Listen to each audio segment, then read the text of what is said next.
Thank you for being here and watching this video. If you enjoy it, please like, subscribe, and leave your thoughts in the comments. I want this channel to be more than just a collection of videos.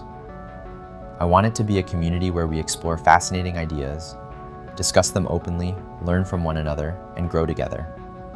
So don't stay silent, join the conversation. Consistency, consciousness, and the psychology of why we abandon the goals we genuinely want. Every year on the 1st of January, millions of people write lists. The lists are sincere, the intentions behind them are real. And by the second or third day, some of the items have already been quietly crossed out, not because they were achieved too quickly, but because the momentum that felt so compelling on the first of the year has already dissipated, and the gap between the person who wrote the list and the person who has to actually execute it has become uncomfortably visible. Some goals persist on these lists for years, returning faithfully each January, slightly reworded, with the same good intentions and the same eventual result. Start running, eat better. Learn a skill that would increase income. Read more, spend less time on screens. The list knows what it wants. The person holding the list is less certain. This is not primarily a story about weakness, laziness, or insufficient motivation, though modern productivity culture tends to frame it that way, which is part of the problem. The framing that treats inconsistency as a character defect, requiring more willpower, more discipline, more rigorous scheduling, more accountability structures, tends to produce exactly the outcome it claims to prevent. The person tries harder, fails again, concludes that they are simply not the kind of person who can do this thing, and abandons it with a layer of self-judgment added to the original difficulty. The problem has been made worse by the attempt to solve it in the wrong way. The research on habit formation has been both widely cited and widely misunderstood. The claim that habits take 30 days to form entered popular culture as a kind of magic number. Do the thing every day for a month, and it will become automatic. The actual research, including the most cited study on this question conducted by Philippa Lally and colleagues at University College London, found that habit formation takes anywhere from 18 to 254 days, depending on the person and the behavior, with a median closer to 66 days. More importantly, the research found that missing a day did not significantly disrupt the habit formation process. The popular understanding that a single missed day breaks the chain and forces you to start over is not supported by the evidence. But that misunderstanding may itself be a source of abandonment.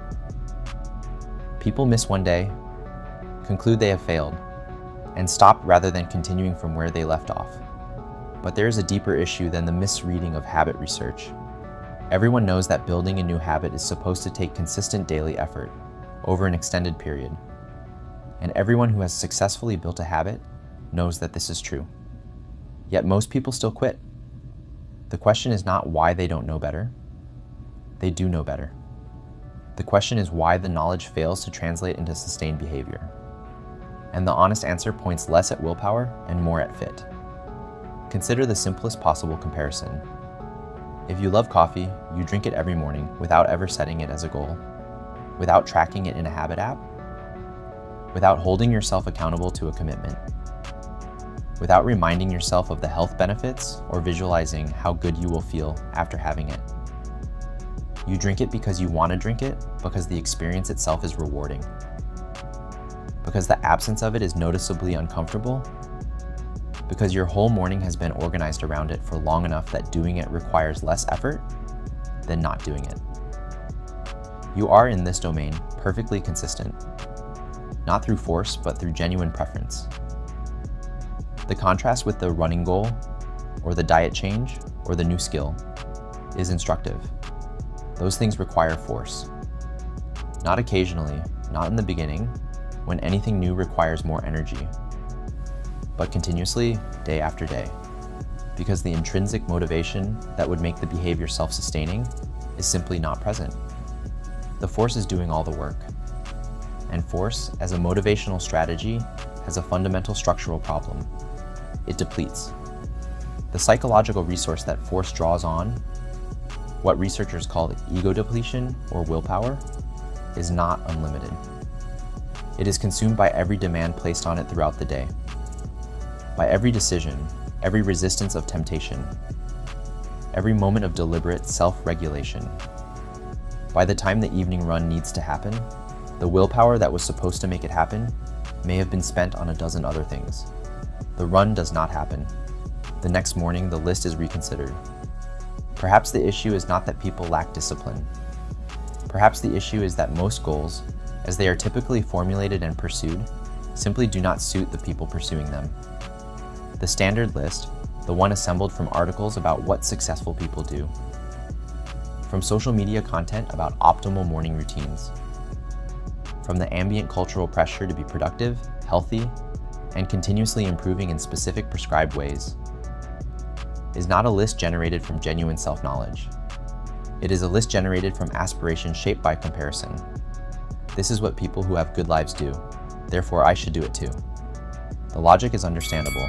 The problem is that the activity that is genuinely rewarding for one person, the one who loves running, who experiences it as meditation in motion, who feels worse when they miss it than when they do it, produces a completely different internal experience in the person for whom it is simply effortful, uncomfortable, and unrewarding.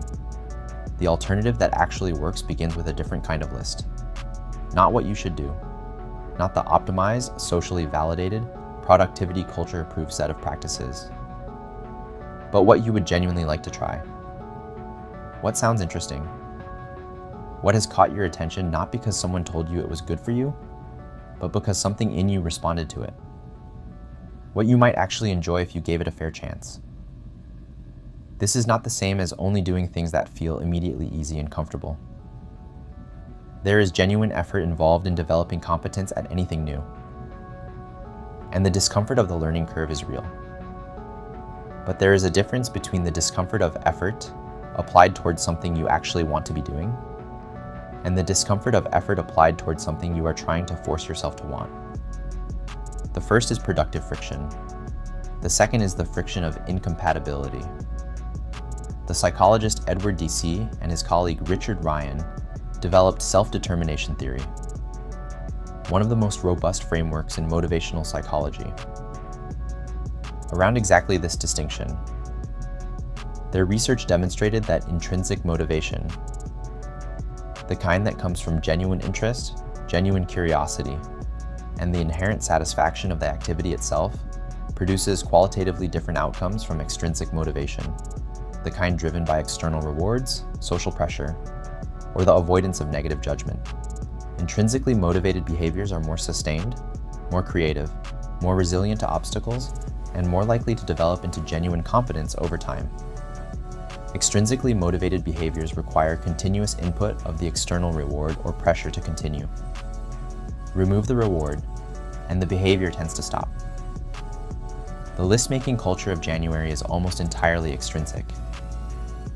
The reward is the imagined future self, the social validation of having the right goals, the relief of the fresh start. When those rewards fade, which they do within days, the behavior has no internal support structure to rest on. Our psyche does not resist things randomly. That is one of the most important observations in this entire conversation, and it is one that modern productivity culture is structurally unable to take seriously, because it would undermine the premise that any behavior can be built through sufficient effort and the right system. The resistance that some goals meet and others do not is not irrational noise. It is information. It is the inner life reporting, through the mechanism of reluctance and avoidance, that this particular activity does not fit, that it does not connect to anything genuine in the person pursuing it, that the energy required to sustain it will always have to come from force rather than from interest, and that the long-term probability of maintaining it is therefore low, regardless of how well designed the habit tracking system is. I always wanted to write, but somehow it never worked out. Yet when I started writing and creating YouTube videos, everything fell into place. That experience, the shift from effortful inconsistency to natural sustained engagement, is recognizable to anyone who has found their actual work, rather than the work they thought they should be doing. The difference is not primarily about skill or talent. It is about fit, the alignment between what the activity requires and what the person genuinely has to give. When that alignment is present, consistency is not a problem to be solved through discipline. It is a natural consequence of wanting to show up. The discipline required is real, but it operates in the service of something that generates its own energy rather than depleting the person providing it. Of course, there are things in life that genuinely require sustained effort, without the support of intrinsic motivation. Obligations, necessary tasks, the maintenance of commitments that matter, even when they are not immediately rewarding.